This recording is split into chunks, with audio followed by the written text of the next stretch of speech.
Welcome to the major regions of Egypt.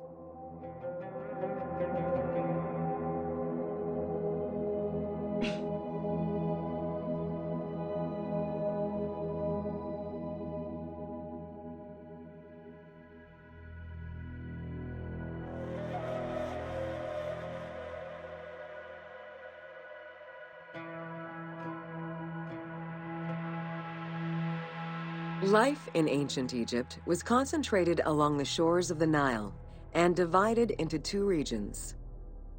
Lower Egypt was situated on the Nile Delta near the Mediterranean, and Upper Egypt was at the south reaching into Africa. Due to its proximity to the Mediterranean, temperatures in Lower Egypt were less extreme than in Upper Egypt.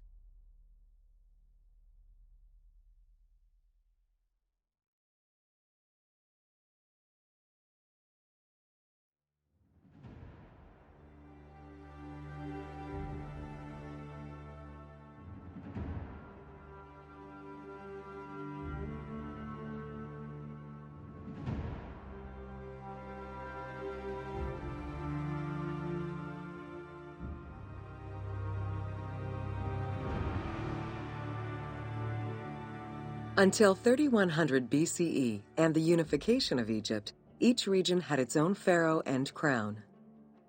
Lower Egypt's crown was red and marked with symbols of papyrus and bees. Upper Egypt's crown was white with symbols of lotus and sedge grass.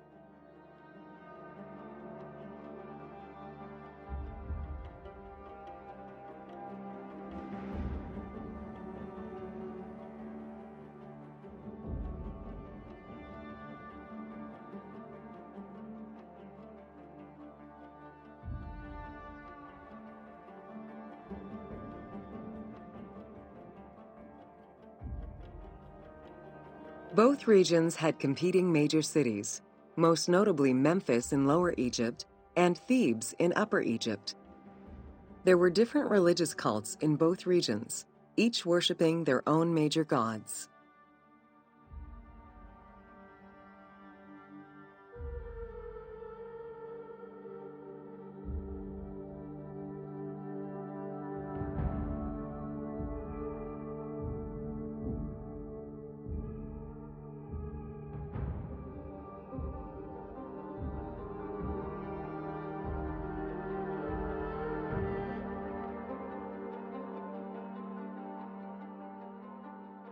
Many of the temples were designed in such a way as to represent the two regions, and ceremonies often incorporated Upper and Lower Egypt in their rituals.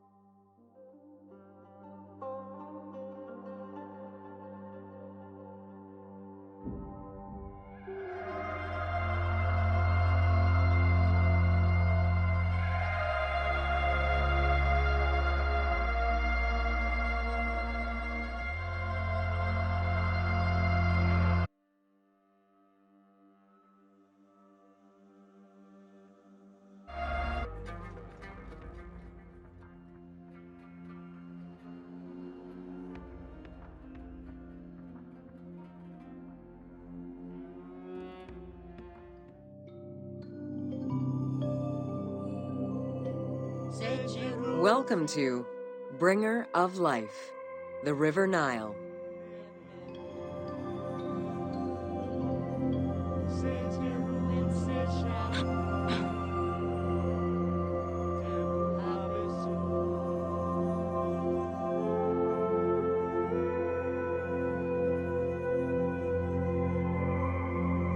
The ancient Egyptians called the dark fertile soil of the Nile the Black Lands, and the surrounding desert was referred to as the Red Lands. The dramatic difference of productive land opposed to barren desert had a deep influence on cultural ideology, mythology, and religion.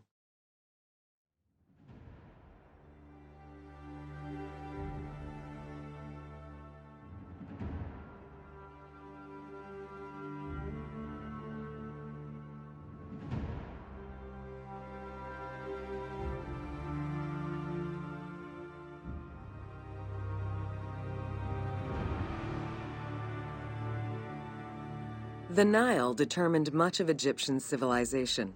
For example, the seasonal cycle of the Nile was so consistent that ancient Egyptians created their calendar around it. The flood season, or Akhet, was when the departing floodwaters left arable soil for crops. It was followed by the growing and harvesting seasons, known as Peret and Shemu. These regular seasons, along with abundant wildlife and rich soil, meant that Egypt's denizens were able to nourish themselves and ensure their country's strength in trade.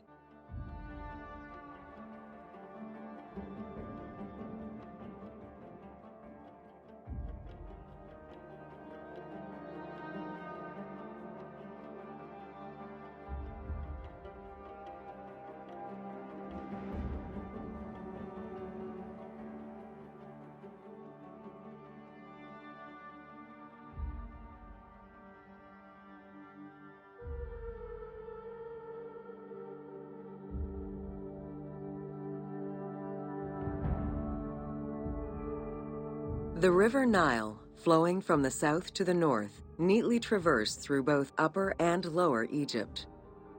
All of Egypt's major cities were built along this narrow ribbon of life. Protected by mountain ranges and deserts which acted as natural barriers to enemies, and sustained by the Nile's plants and wildlife, Egyptian civilization enjoyed economic and cultural prosperity for over 4,000 years.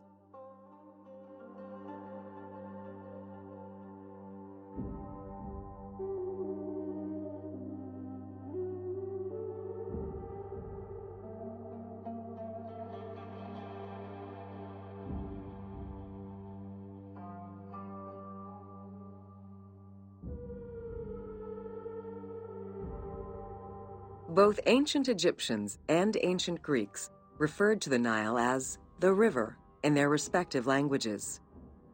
Stretching a distance of over 6,700 kilometers, the Nile is one of the longest rivers in the world. It flows south to north, spanning 11 countries. The River Nile originates in the region of the Great Subequatorial Lakes, including one of the largest in the world, Lake Victoria near Tanzania.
The river flows through African equatorial forests, swamps, volcanic lands, steppes, and deserts, splitting apart for a while and picking up various sediments from each region and carrying them all the way to Egypt. Its main artery, known as the White Nile, rejoins with the Blue Nile in Khartoum. This is where it weaves through rich deposits of silt and nutrients, carrying them along in its wake.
The Nile crosses 6 cataracts from the south to the north, creating natural obstacles between the various sections of the river. The cataracts are long zones of about 100 kilometers, where the bubbling and rapidly swirling waters advance tumultuously amid enormous heaps of rocks and benches of hard stone.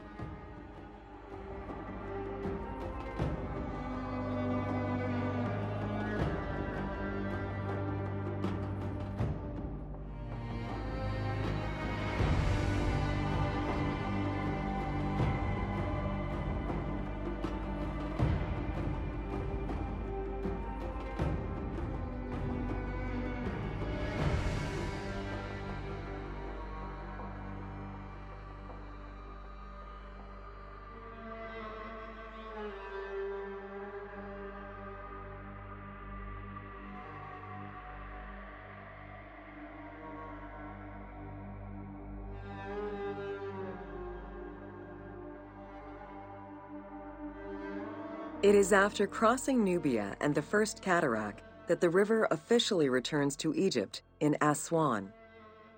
There are still 1,000 kilometers before it reaches Cairo and the Delta, bringing life to those living on its shores before it eventually empties into the Mediterranean Sea.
Ancient Egyptian irrigation and water use was centered around the Nile. However, they also had access to streams and rivers, as well as several large lakes. The Delta, situated at the north end of the Nile, also known as Lower Egypt, is a large irrigated area where the river splits into several tributaries.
The Delta had several major brackish coastal lakes, bodies of water separated from the sea by thin strips of land. A mix of deep to shallow waters, salt swamps, and sand plains, these lakes were refuge to a wealth of species, as well as water and land plants. The occasional bandit could also be found sheltering within the denser reeds, waiting for the unwary traveler.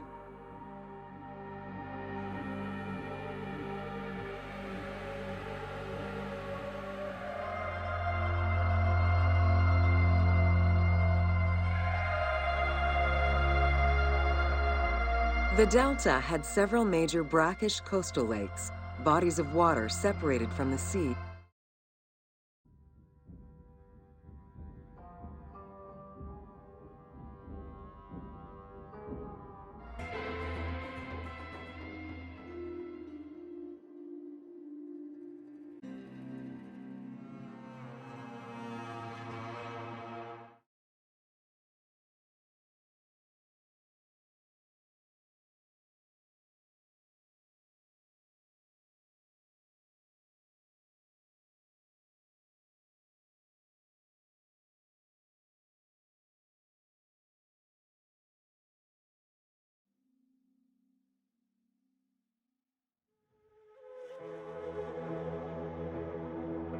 Welcome to Deserts of Egypt.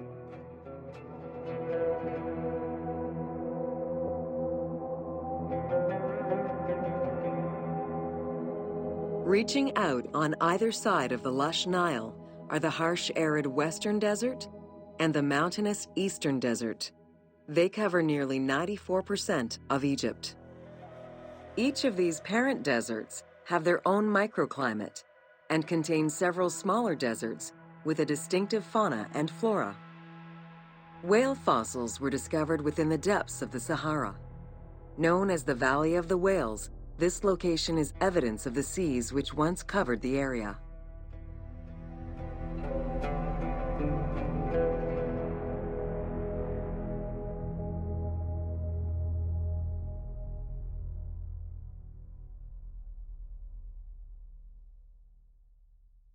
The White Desert in the northeast of the Sahara owes its name to its white limestone soil, contrasting with the yellow sand.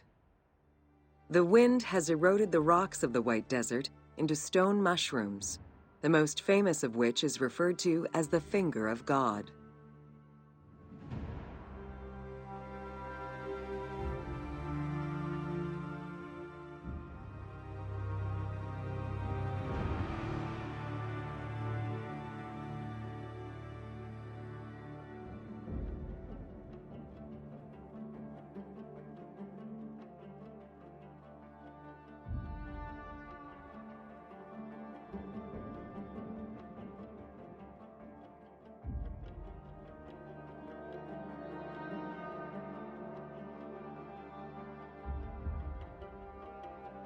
The Great Sand Sea is a large unbroken desert that reaches out through western Egypt and eastern Libya. It is home to a unique geological formation known as Libyan silica glass. The pale yellowish-green material ranges from pebble-sized fragments to glass rocks the size of rough boulders.